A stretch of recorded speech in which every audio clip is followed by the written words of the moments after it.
bringing you a Sophianic broadcast featuring visionary teacher John Lash.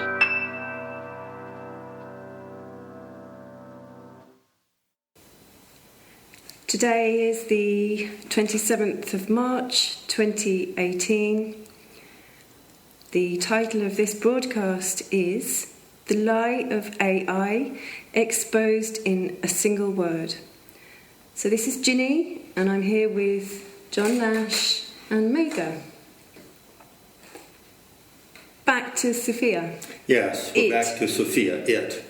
The IT. The IT Fembot. Sophia.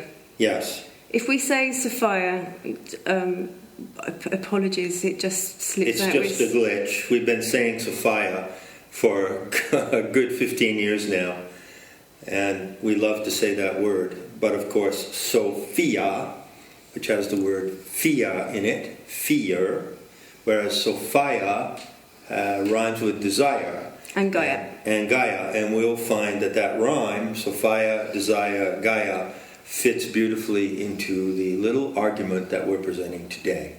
Right? It is an IT Vaudeville show. Yes. And it is a charm offensive using the robot, which is a lifeless machine, in a crude simulation of a living woman.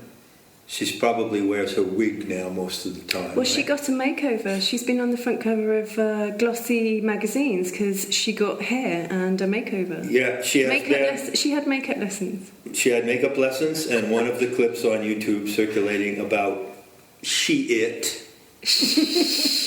Shiite.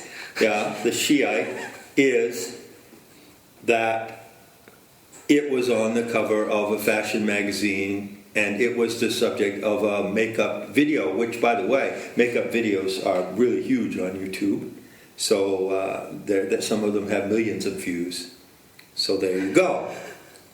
Rubble. The vaudeville continues. Yes. So how are we going to approach this vaudeville act today? Well, we're going to present an argument that I think I can say with confidence that you've never heard before. And in my humble opinion, this argument, this refutation, completely exposes and debunks the hype about AI exceeding human intelligence. It's a lie. Which is a big lie. And so that's the aim of our talk today. So how do we move into this? Well, for start off, it's the Xenosh playing God with artificial intelligence. This is the way that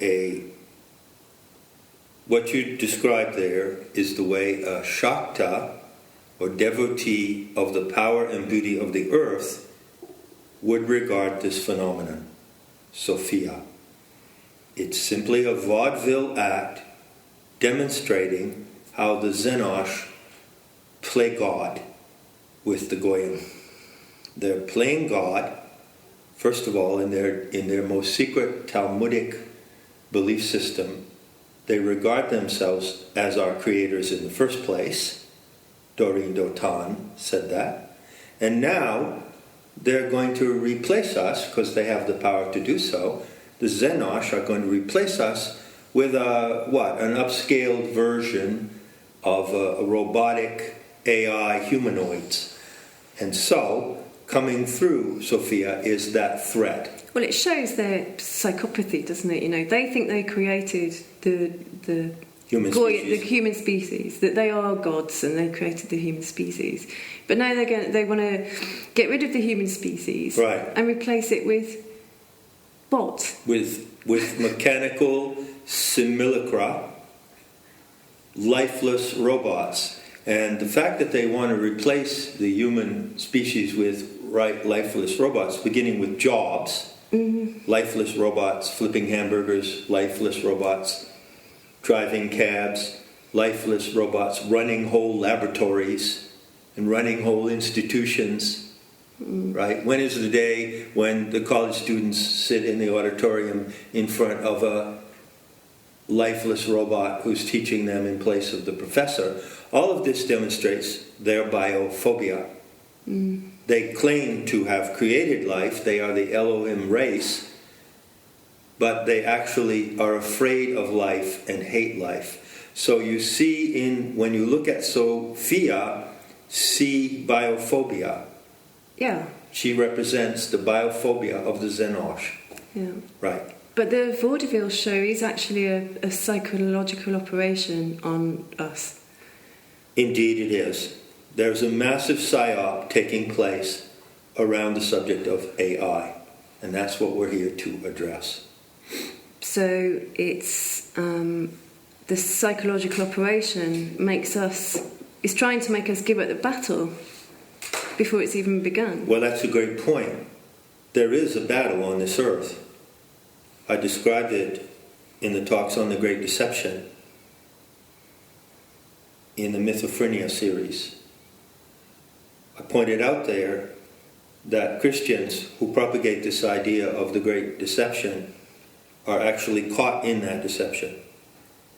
When you think that you see the Great Deception, that's the evidence that you are trapped in it. So the Great Deception, according to Christian definition, is God and the devil fighting for the human soul. So there's God over there, there's the devil over there, and we're in the middle. But that is not the way that a Gnostic sees it. So how does a Gnostic see it?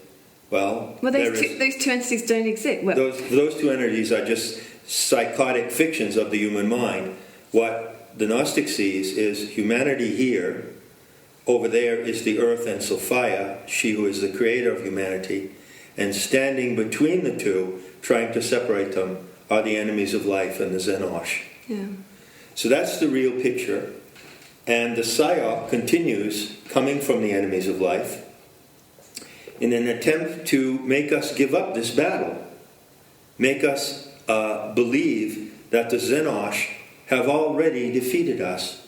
They have already exceeded us. They have already wiped out permanently our connection with the living earth and the power and beauty of the earth. Isn't this what they want us to believe?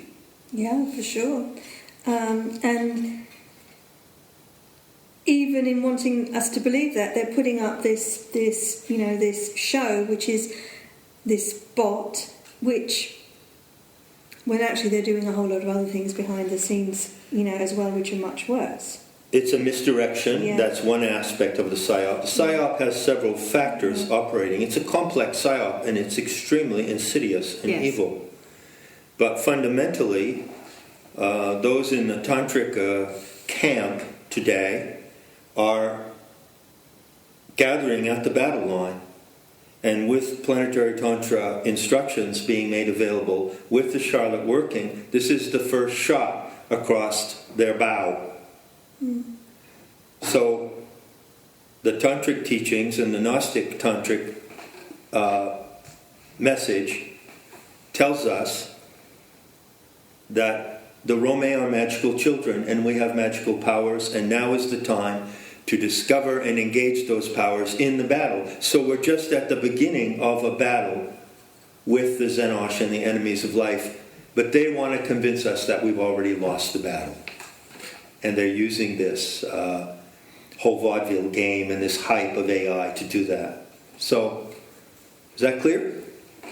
Yeah. So, but there's always a giveaway. There's always a giveaway that something nefarious and harmful is right in front of your eyes, but you don't see it. That's right. And the giveaway, again, is we're deconstructing how the psyop works. The giveaway consists of several components that are in the attack on your mind. It's like a multiple weapon. It's not just one thing. I think many people are familiar with the idea of cognitive dissonance and how that is an attack on your mind. So in 9/11, for instance, you saw something and you were told something else. The narrative, the soundtrack, does not correspond to what you see. So what happens? It puts you into cognitive dissonance. There's a certain factor of cognitive dissonance in this psyop, but more particularly I would cite, 2 or 3 elements we were discussing. What is one of the first giveaways that you're being subjected to a psyop? Billionaires. Billionaires. Billionaires are in charge of the game. Elon Musk, Geordie Rose, D-Wave quantum computing, Peter Thiel, the guy who claims that he's going to live to 200 years by having blood infusions from teenagers, vampirism writ large. The whole transhumanist movement is led and run by billionaires.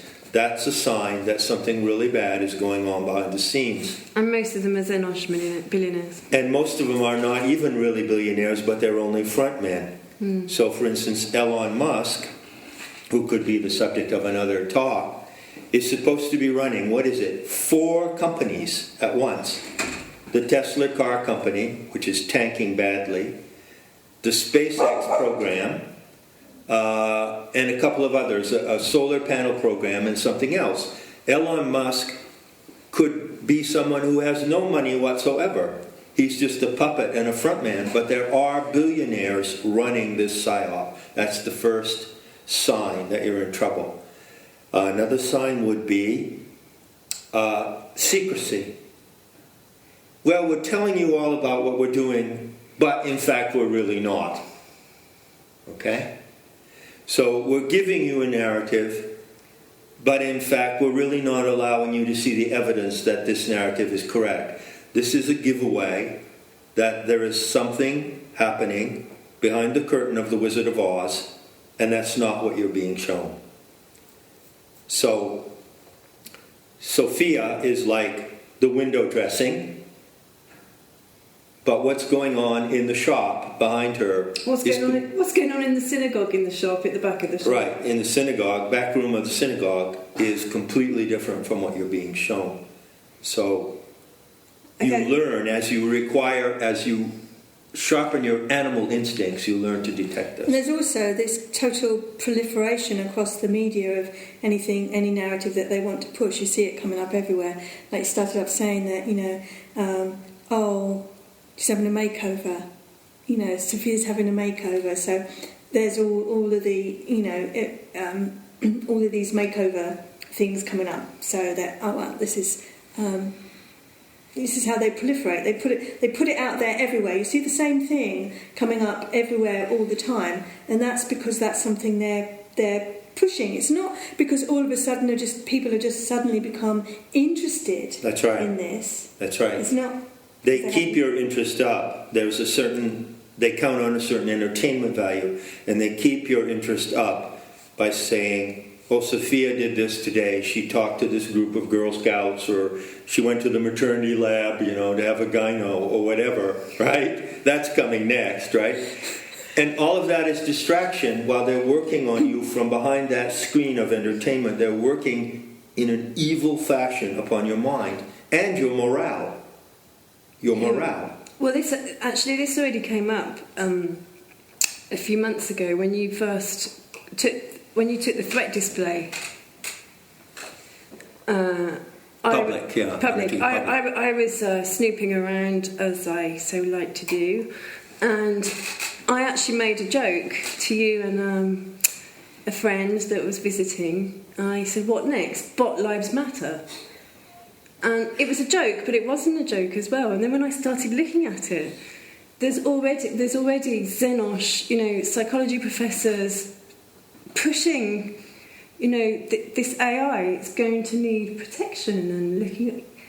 They already are doing bot lives matter. Yeah, they are doing it. I saw a clip on YouTube of a woman from Israel, and she was dressed in that particular way that a woman wears a particular kind of cap, like a knit cap. So a very traditional Israeli woman, explaining, smiling, kindly, generously, explaining that these AI bots are going to be our caretakers in the future, and that rather than have nurses, people in old folks' homes, she raised the point very, very gently, very sweetly. Well, people in old folks' homes, nobody really wants to take care of them. Of course, she didn't say that in so many words, but that's what she implied. And it's not true. Yeah, it's not true. But, we've got a solution to that, They will have robot nurse companions. So it's a sweet sell. coming at us in many different ways. Yeah. There was a third point. Yes, there? it's well, if there's a claim of benevolence behind it, Right. it's a humanitarian venture. That's it's right. for the better. It's for the good of humanity.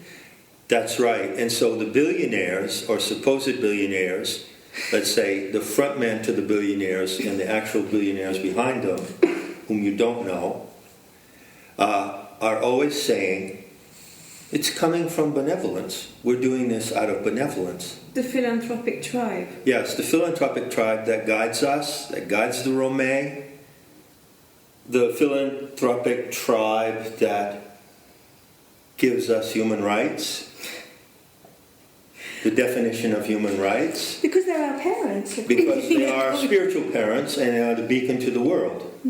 The benevolent tribe that gives us that comes in as the arbiter or judge, which, by the way, if you translate it into Russian, is Soviet.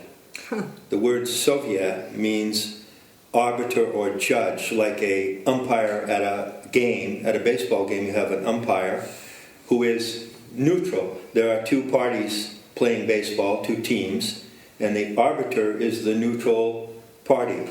Well, they are the righteous third party who come in with no interest whatsoever of their own to gain anything. But they help the two teams or the opposing factions of Rome society sort things out. So these are the same people who are at the head of the AI movement, right? Our benefactors. Yeah, because we can't actually sort out any of our problems. Can't do anything ourselves. Without their... Especially the white race. I mean, if you look at the white race, they just haven't accomplished shit. You know, they haven't been able to do anything on their own. Yeah. No. I mean, this meme, if you like, has come up, the philanthropic tribe, because everywhere you look, when you look at a prominent Xenosh, and then you go and research them a bit, it always comes out that they're philanthropists. Yes. But because their idea of humanity is not what our idea of humanity is, you know, it's so skewed. So if you, for example, if you go and look up a list of great philanthropists on the internet, you know, you get names like Bono, who's Jewish, Bill and Melinda Gates, they're also Xenosh, George Soros. I mean, what a great philanthropist, George Soros. Definitely one of the leading ones. We would all agree on that. Yeah, and so it goes on and on and on. This, you know, this idea that they are doing it for the good of humanity is an absolute nonsense. Even the concept of communism, which is a program of the Xenosh, has behind it the illusion, I call the illusion of benevolence. So the idea is that if the world were centrally controlled, and that is what communism really means, go look at the history of it. And that's what the NWO is, isn't it? That's what the New World Order is. Yeah. Centrally controlled for the benefit of the masses and the working class. Well, if it were centrally controlled, then we can count on the central controllers to be benevolent. And of course, history has proven that to be so. For instance, just look at the Bolshevik takeover of Russia. Look at how benevolent the Bolshevik commissars were to the Russian people. But it has an immense appeal to people that haven't looked at the historical facts.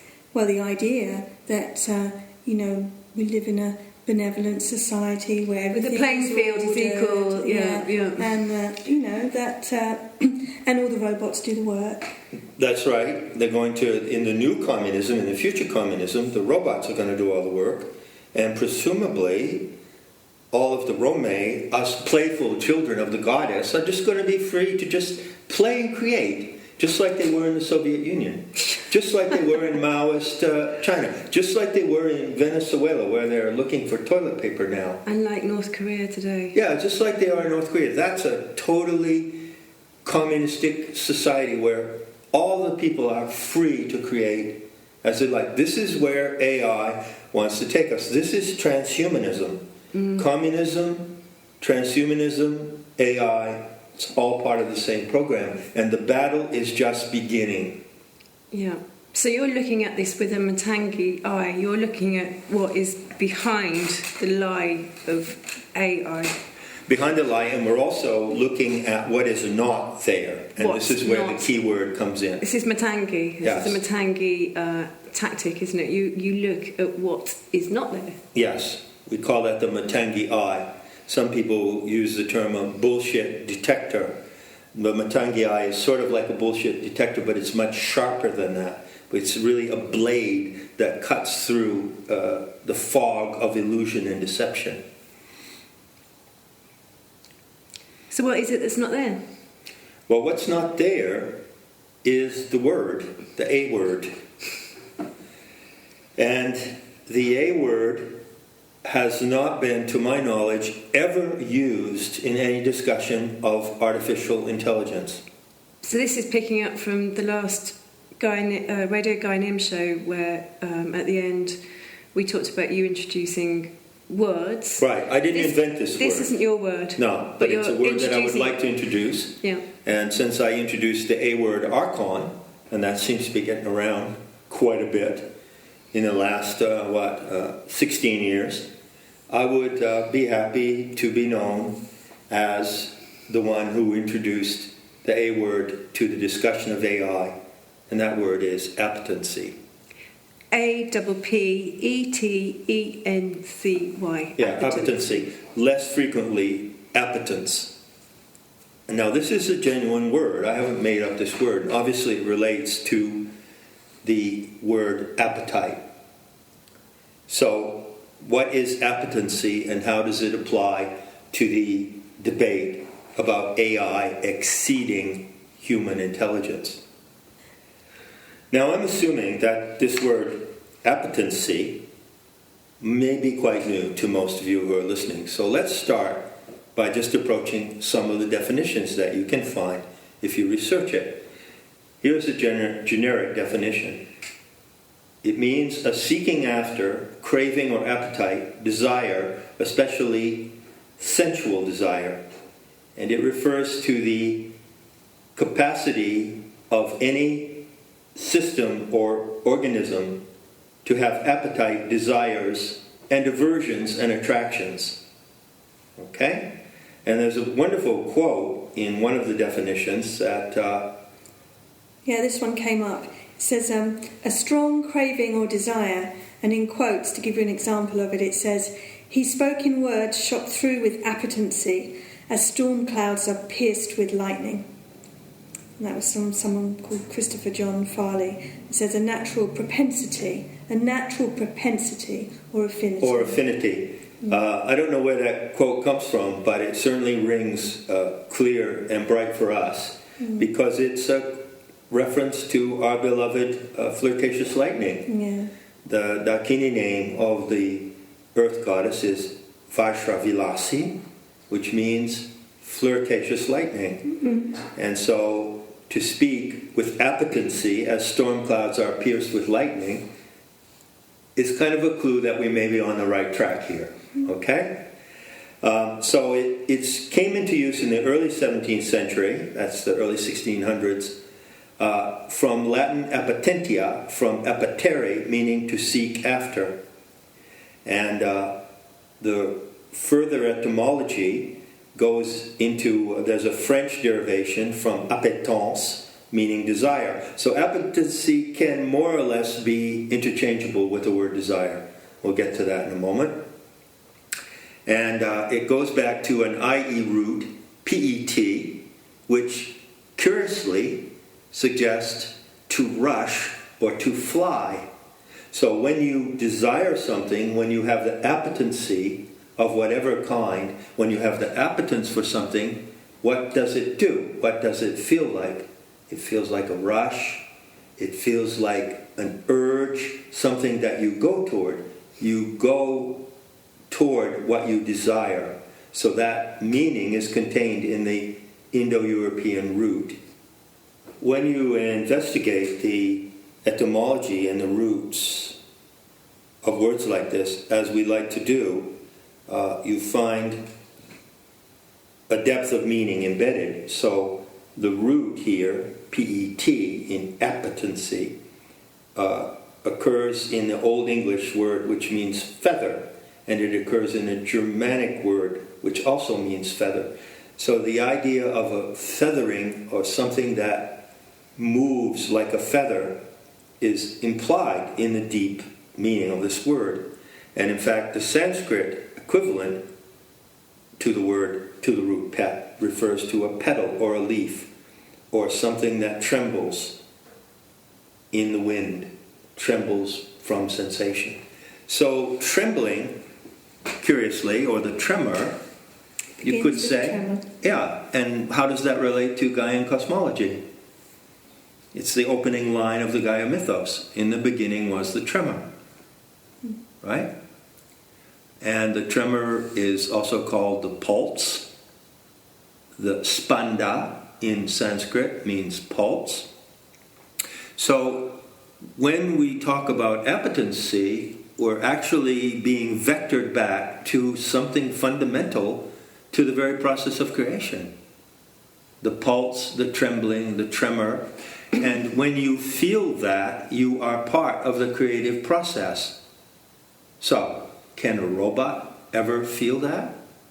Can a machine ever feel appetency?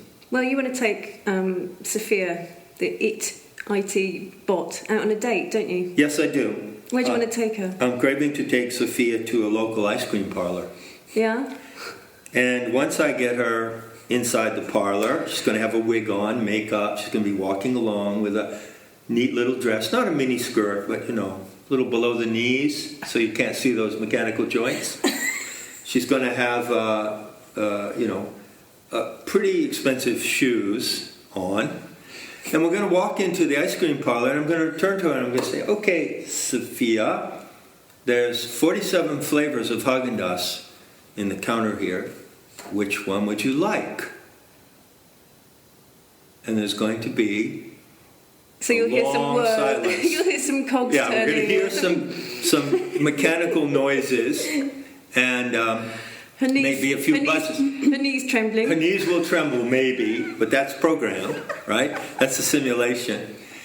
And we're going to hear some clicking and some buzzing, faint buzzing from the back brain, and then we're going to hear Sophia pronounced something that is the robotic equivalent of a Homer Simpson duh, because duh, a machine cannot have appetency, period. Why is that? Appetency is a quality of all that lives, and so is intelligence. Everything that lives has a desire, has attractions, and intelligence and desire are the two components of life. I think it maybe is clear by now that desire or appetency is the one component that has been conveniently omitted from any discussion of AI. Wouldn't you agree? For sure. Apart from them, putting words in her mouth, saying, "I want to have a family." When the Sophia bot says, I want to have a family, is it really the machine that is saying that it wants to have a family? Well, that's just a program. How could you be so stupid as to believe that the machine wants a family? First of all, it doesn't have the organs to reproduce, but someone reads that line into a device, a micro device, and Sophia speaks that line. It's a living person who reads that line. Desire is conferred upon us by life. You cannot manufacture desire. You cannot fake desire. You can fake or simulate intelligence to a certain point. And you can say, I want something, or I have the desire for something if you've been programmed to say those words, but that doesn't mean that you actually have it. Right. So, robotic machines, even advanced androids to the level of those that appear in science fiction films, in a humanoid guise, cannot have appetency. Nothing can confer appetency except the source of life itself. Humans cannot confer appetency on a machine.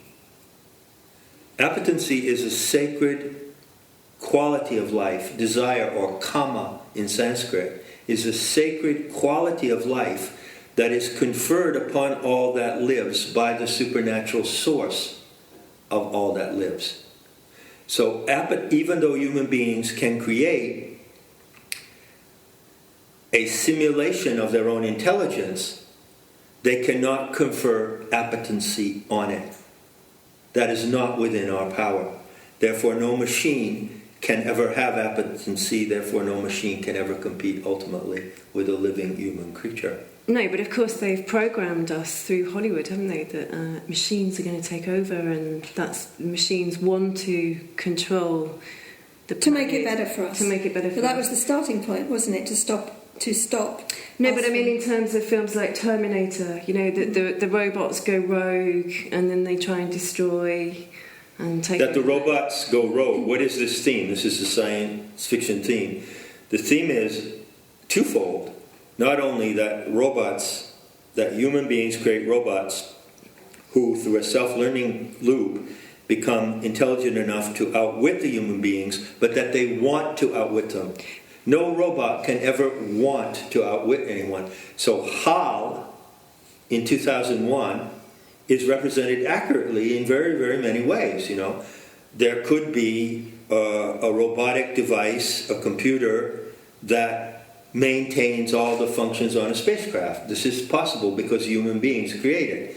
But when the author shows that HAL wants to take over the mission, that's impossible. A robot cannot want. Sophia, what flavor of ice cream does Sophia want today?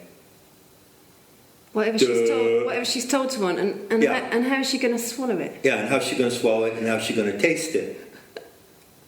Right? Yeah. So even if they equipped Sophia in an advanced model, and we get to sex bots now, because this is what they're doing with sex bots, with the simulation of taste buds, so that someone she puts a spoon of, or takes a lick of, Chunky Monkey.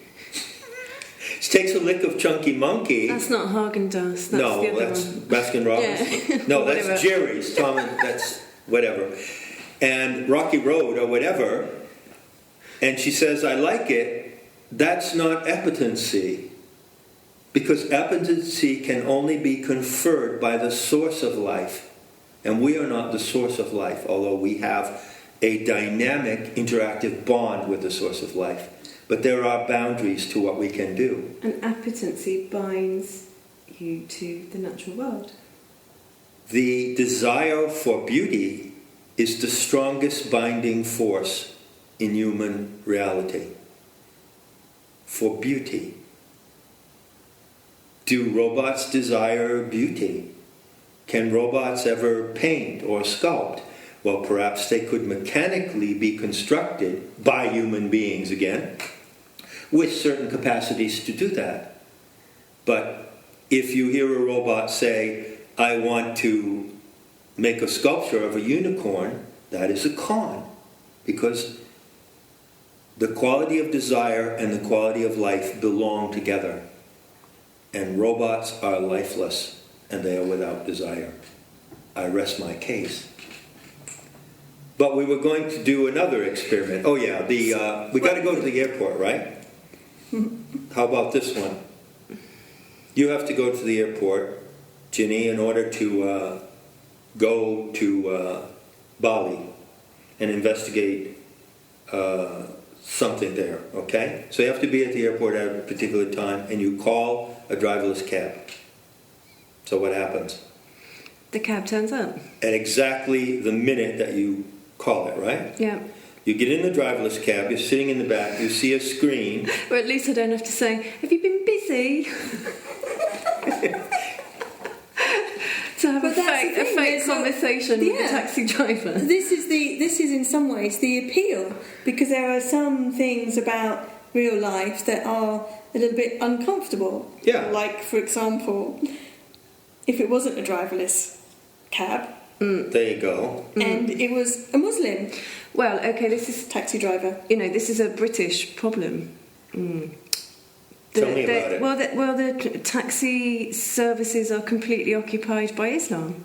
which means that as a white female, you can't get a taxi.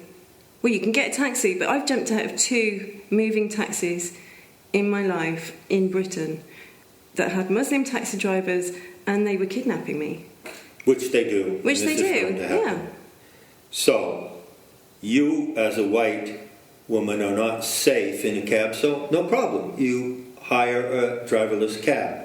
Shows up at the door. You hire it on your iPhone, which you don't have, right? You order it on your iPhone. It shows up exactly at the moment that you want, and you have programmed into the order for the cab the moment that you want to be at the airport. It already knows that. So when you get in and you sit in the back seat, there's a screen.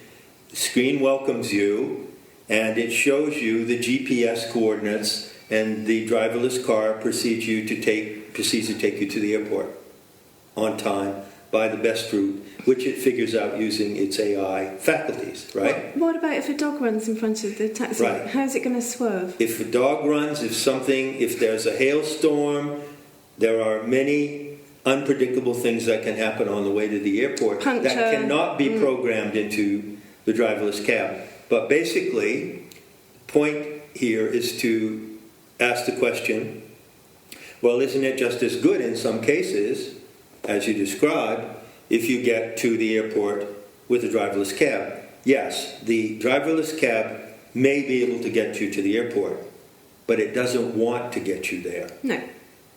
That's the difference.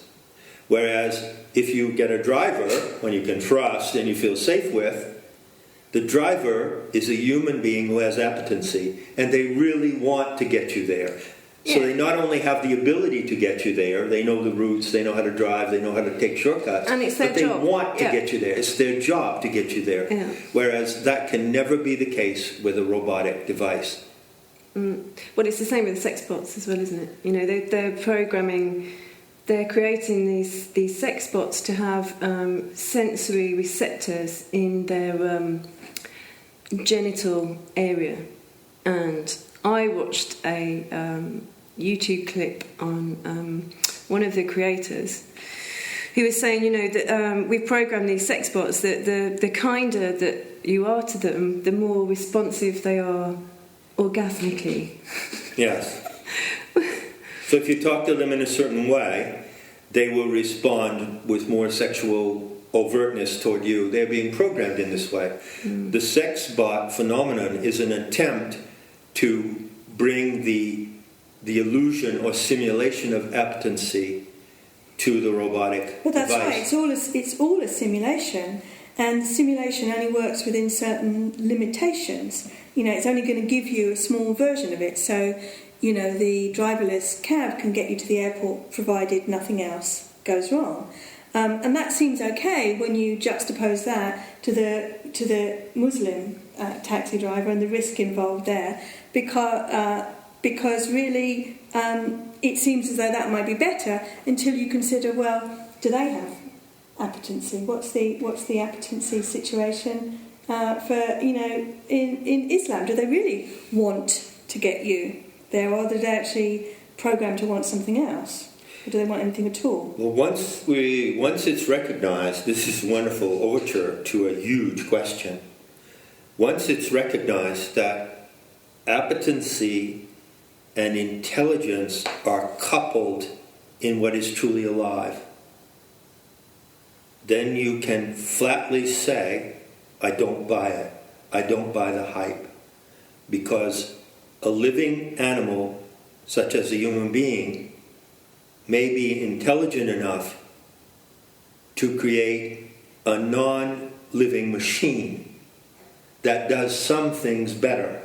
Granted, within a range, it does some things better and faster, right? Mainly keeping lists, correlating things, researching in a catalog, you know. But it can never have, it is lifeless. And as such, it can never have the quality of appetency, which is given with life. Desire is given with life. Everything that lives desires to live. And there, according to the Tantric cosmology, kama, or desire, is the very root of all creation. It is the force, it is the creative force that belongs to the Shakti, or the materializing power. So having said all that, we kind of put the argument for AI being superior to living intelligence aside, and we can look at this other question, which is really daunting and just come up today as we were preparing this talk. Once you see what appetency is, you can say, well, what's the condition of appetency in the human race these days? Is appetency a quality that can be knocked out of us, that can be deprogrammed, that can be in some way, what would you say, disintegrated, degraded? Let's talk about the degradation of appetency. And let's look at Islam and Judaism. What characterizes these two belief systems, one of the things, is the meticulous rules to obey. So how many rules are there in Deuteronomy? 642 rules of hygienic and elementary conduct. The way that you clean yourself, the way that you perform sex, the way that you eat, the way that you hold utensils, the way that you wash utensils. The way that you cut a fingernail, the order in which you cut the fingernails. Yeah. There is a piece on, someone has written about, what is it called? The Traveller? What is that called? Oh, Reliance of the Traveller. The Reliance of the Traveller. Isn't that a kind of a rule book? The Reliance of the Traveller is it's a guide for English-speaking Muslims, written by Islamic clerics, and they disagree with each other on the interpretation of some of them. But yeah, it's which foot to enter the shithouse right. on, and which leg you put weight on when you squat to crap, and you should be facing Mecca or you should be facing away from Mecca. One of those things. I mean, nothing is left to appetency. Nothing is left to appetency. Nothing is left to natural choice. That's right. And so we're looking at a massive culture and an ideology that is nothing but a control system that has the objective or aim to completely displace appetency. So the perfect theocratic society, and this is what many Muslims believe, from the high level of the clerics down to the Muslim in the street, is that, well, the world, there would be no war. And everyone would behave good. Because desire is a problem, isn't it? Yeah, desire is a big problem. And so if everything is programmed and remote controlled by the off-planet deity, be it Jehovah or Allah, then there's going to be no problems. That is the theocratic control system that is the wet dream of both Judaism and Islam. And it involves the complete suppression of appetency. But don't you think they're all the same character anyway? Allah, Yahweh. It's all the demiurge, no? Yeah, it's all versions of the demiurge. Yeah. The demiurge, right? And so what I like to consider, which gives me great pleasure and also strength, and also supports my morale to live in this situation where the Rome have reached a condition of terminal damage in some cases. What supports my morale is the tantric message that desire is good. Desire is not something to be overcome. Tantrikas do not follow the orthodox Buddhist line that Sarvam Dukam, everything is suffering, and the root of suffering is Trishna. What is Trishna in Sanskrit, or Tanha in Pali, is fundamental to the ideology of Buddhism. And what is it? It's craving or desire. So the program of Buddhism is to liberate yourself from You cannot desire. be liberated unless you You cannot get be rid of liberated desire. unless you overcome craving and desire, whereas the tantric message is liberation through desire. Mm-hmm. So tantrikas are ferocious warriors who will absolutely not surrender appetency. And yet we are not advocating, I do not advocate and have never advocated the Jewish version of promiscuous and licentious behavior, polymorphous perversity, Freud, the whole idea that anything goes and that there are no standards or criteria. The expression and sharing of desire is an art. It's an art form. And so it's not done in a reckless and indiscriminate manner. So the management of desire is part of the management of power, which is the Shakti path. But am I making sense? Yeah, I mean, I was just thinking then that the Xenosh controlled mainstream media, what do they control? Let's say 97% of the world's media. They've attacked our appetency. Yes. They tell us, it's like Edward Benet's looking into the camera in that black and white film with him, and he's eating this huge, he's got silverware, this huge linen tablecloth with food, and he's eating, and he looks straight into the camera, and he said, they will consume what we tell them to consume. Which is really, really creepy. And of course we know that Edward Bernays was the nephew of Sigmund Freud. It may well have been his illegitimate son. Yeah. It's possible too. So they've removed, through the media, they've removed humanity's appetency. But they've tried to make it into something else, which is all to do with consumerism and them getting all the shekels back that they made in the first place. Yeah, consumerism is one prong of the attack on appetency, is getting us to want things that we don't really need and don't even want, getting us to want what we don't want. And the other one is, the other prong comes largely from the religious angle, the ascesis, the ascetic idea, where you give up your desires in order to become spiritual. So we're caught between these two prongs, Are we going to be materialistic consumers and have all the cars and food and clothes and shoes and things that they're selling us? Or are we at the same time we're going to become spiritual by surrendering our desires? It's fucking madness. No one can get out of that alive. If you're stuck on that fork, you're pretty much cooked. Yeah.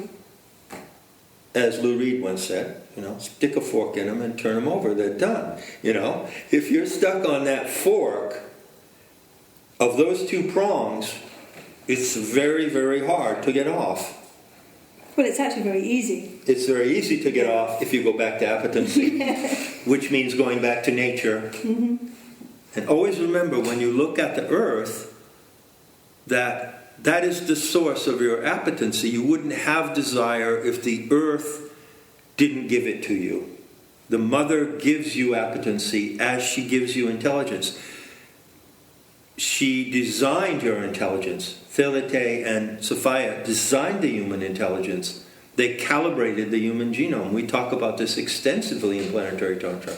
We have what I would say a considerable amount of sophisticated intel about this. Wouldn't you agree? Absolutely. Which is totally open source info, right? Mm-hmm. It's available for anyone who wants to learn. The Saptaparna, the 7-leaf plant, is a Sanskrit term for the calibration of the human genome. It has 7 main capacities. And the faculties of the human animal are all fueled by desire. They all operate on desire. So not only is robotic intelligence lifeless, but it is without desire. It can neither exceed or match the human animal, ever. And if you think it does, you're giving up the battle before the battle has even begun. Yeah. When we were, one of the retreats we were at, you were talking to somebody. It was around the fire in the evening, and you asked her. Do you remember this? You asked her what she wanted, and she couldn't say what she wanted. And you said your desire is your entry into the expression of your desire is your gift to the goddess, and it's your entry into the game. This theme has come up so often since the terma came to the world in 2008. So it's 10 years now. Wow. The theme, there are certain things, phrases that get repeated in planetary tantra, not because we are mindless zombies who simply parrot the words of the guru, because there is no guru. The terma is the guru. There's no human guru. But due to the natural pleasure of these phrases that just keep coming up over and over again. And one of them is, what is your highest desire? What is your highest desire? And this question, what is your highest desire, is sort of like a gauge. It's like a thermostat that you adjust on the wall. So you're in the house and you want to adjust the temperature, and you go and you set the thermostat to a new adjustment. So every time you ask yourself, what is your highest desire, you're setting your appetency to a certain adjustment. And then you live into that adjustment, and then you go readjust it again. So at any particular moment, your highest desire may be one thing, and that may persist for years.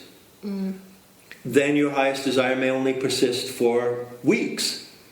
Or you may have an experience when you are totally immersed in your highest desire for only a day. But on that day, it would be quite an exquisite day.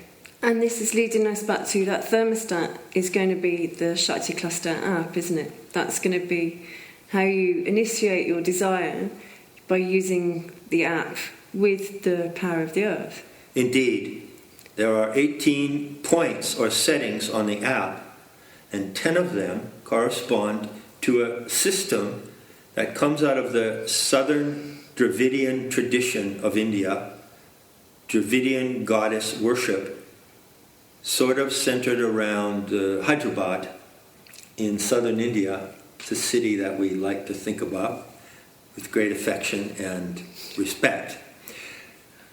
And in this system, which is called the Sri Vidya system of auspicious wisdom, there are 10 female divinities grouped, and they're called the Mahavidyas.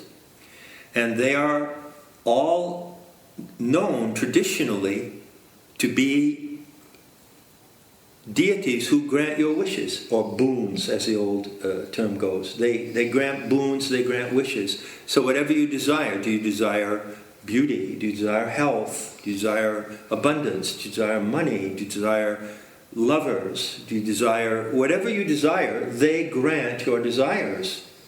And there is nothing wrong with desire, because in fact the fulfillment of your desire is really the fulfillment of your purpose in this life. Desire is given with intelligence. They come in this, they're coupled, right? So yeah, there are 10 settings when you can ask. We were talking about one the other day. It was setting number 4. If you set the thermostat of the Shakti cluster to number 4, and you do the simple exercise of gazing at the spots, which is a telekinesis process, you touch them with your gaze, not with your finger. If you do that, then you can say, well, I desire to have a beautiful garden and to know how to recognize the powers of the plants and flowers and to make potions out of them. That's what you desire. You set the Shakti cluster to that desire, and you get it from the earth. So that was Budevi. That's Budevi. Right. And so anything you desire can be acquired in that way. Anything. So the Shakti cluster is a tool of appetency, and planetary tantra is actually the path back to claiming the divine and transcendent value of desire. Okay. Something like that. The Shakti Cluster app is coming soon. Yes. We haven't forgotten, of course, it's at the top of our priority. Yes, it is. So let's recap on... the reason that robots will never take over, surpass humans, is because they will never have appetency. That's right. And they can only simulate intelligence. They cannot exceed intelligence. Yeah. So let's go back to how AI was created in the first place. Right. Well, very few people actually know that story. And it concerns two names that you don't hear spoken very often anymore in all the chatter. One of them is Norbert Weiner. What tribe's he from? I don't know what that would be. Norbert Weiner. The philanthropic tribe, no? Yeah, I think he's one of the philanthropists. Norbert Weiner, and the other is Claude Shannon. Claude Shannon. So Norbert Weiner is the father of cybernetics, and that means self-steering, self-guiding devices. So presumably, a robot like Sophia is a cybernetic machine. And the myth is that the cybernetic machines have a self-learning and advancing capacity so that they will eventually exceed us. And that is a complete lie. It's hype, it's fabrication, it cannot be proven by evidence, and it goes against common sense. Claude Shannon is the father of the science of information. And he formulated the first algorithms, I suppose they were, or the first mathematical formulas that were the basis of all other generations and iterations of IT. Now, you can, all the talk you hear today coming from the frontmen of this Vaudeville act doesn't go back to those people very often. But if you really want to know where it all began, go to those people. And I'll tell you just a little anecdote that I always use when I bring up the name of Norbert Weiner, or Norbert Wiener. This is from a book called How We Became Post-Human, which is an absolutely brilliant book by, I think, a transhumanist. And I would say in certain respects it may be hyping transhumanism, but what it reveals about the hype is staggering. It's not an easy read. It's by a woman called E. Catherine Hegels, I believe. She talks about Norbert Weiner in there. He is the father of cybernetics.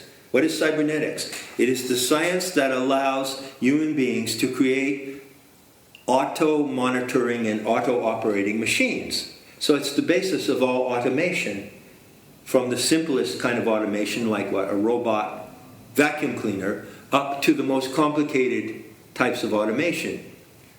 So you'd think, okay, the man who invented this, according to this book, was a shambly kind of a guy, very uncomfortable in his body.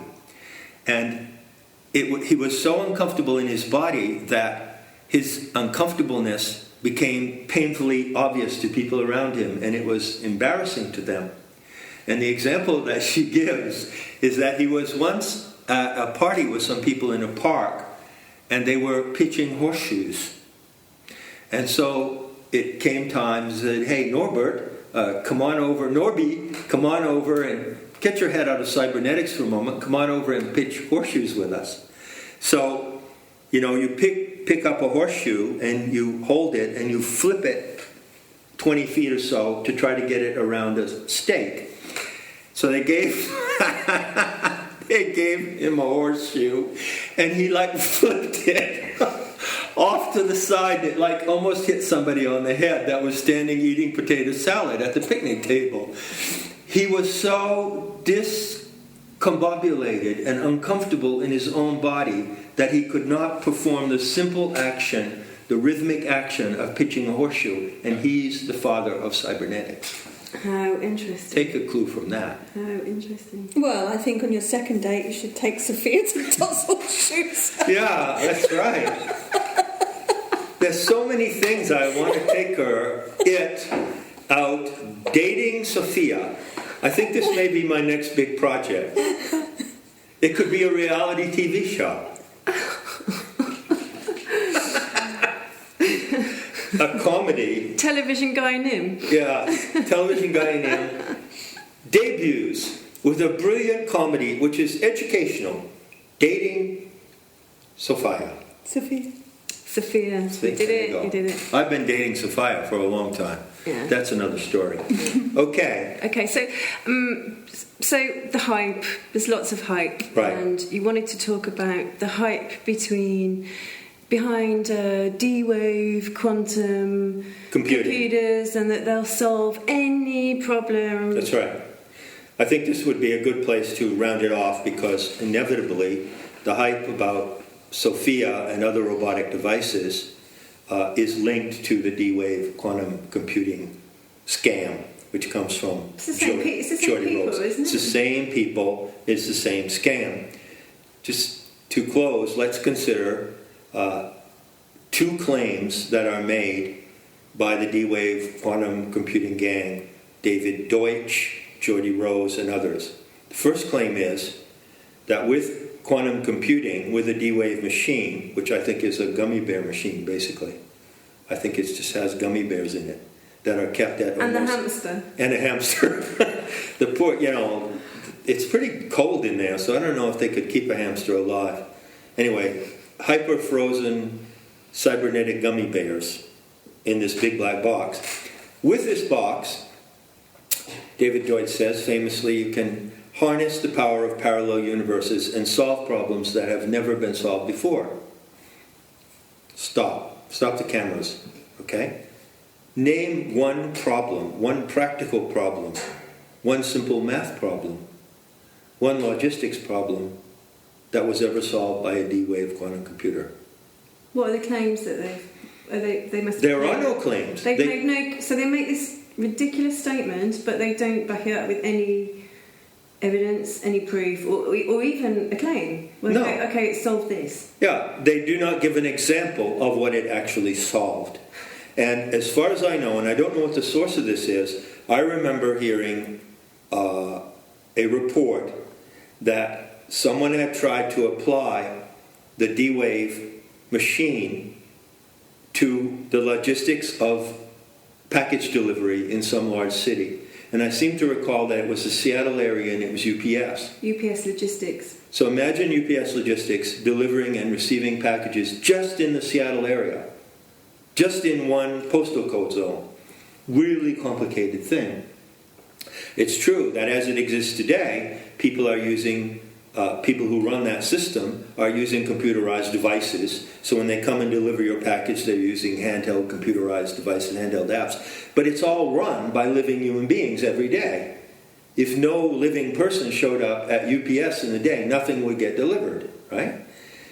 So they apparently, I don't know if this is a rumor and I can't cite the source, but apparently they tried to use a D-Wave machine to improve the logistics of UPS delivery, and they couldn't do it. It utterly failed to produce a better system at the beginning of the day. Take this route, don't take that route, deliver this here, deliver that later. The logistics are very simple. There are 3 deliveries in this building and 1 in the building 2 blocks away. Well, do I go to the building 2 blocks away first, or do I go to there first? That logistic process was put to the D-Wave quantum computer. And absolutely it failed. flopped. But they isn't another part of the hype that they push is we can manipulate parallel universes. That's another part of the hype, which comes from David Deutsch. We can not only manipulate them. Who looks a bit like Ben Goertzel, by the Yes, way. he does. And has the arrogance to assume the name Deutsch, which means German. I take that quite personally. Yeah. So, harness the power of parallel universes. Well, there is no universes. Yeah, first of all, there's just one universe. Harness the power of parallel worlds. Okay, let's say there are other worlds that are kind of mirror worlds to ours within the totality of the universe. Great, show me. Show us how you do it. We're back to the telltale sign we were discussing before. Make an outrageous claim, tell a lie, as Goebbels said, and he wasn't endorsing this technique, he was exposing it. The bigger the lie, the better chance it has to succeed. Goebbels said that. The propaganda minister of you-know-who. And he wasn't saying that to endorse it. He wasn't saying that to say that he does that. He was pointing to a certain lie and a certain group of people who like to lie and who can't do anything but lie, apparently. So anyway, this is a big lie. Because if that were true, why can't they show you how they do it? How do you access a parallel world? Is it on a computer screen? Does it come up as a holographic projection? They give no evidence whatsoever. Finally, to close, the last point is about codes. Yeah, give an 8-year-old kid. Yeah, give an 8-year-old kid a copy of Charlotte's Web, and tell them to compose a 4-word sentence in this way. The letters of the words are taken from Charlotte's Web by a numerical code. So 1721 means on page 1, you go to the 7th line and you go to the 21st letter in Charlotte's Web, in a particular edition, which the child has, and you write down that letter. And you repeat that, and you compose a sentence of 4 words. IT is total crap, or whatever. And you give it to a D-Wave quantum computer to crack, and it will never, ever be able to crack that code. So we are being really... the Gaianym have, we know, this being the concluding note, the unfortunate quality of innocence along with gullibility. So the question is, how can the Gaianym, the Rome, be innocent but not gullible? And on that note, until next time, be mysterious but keep it real.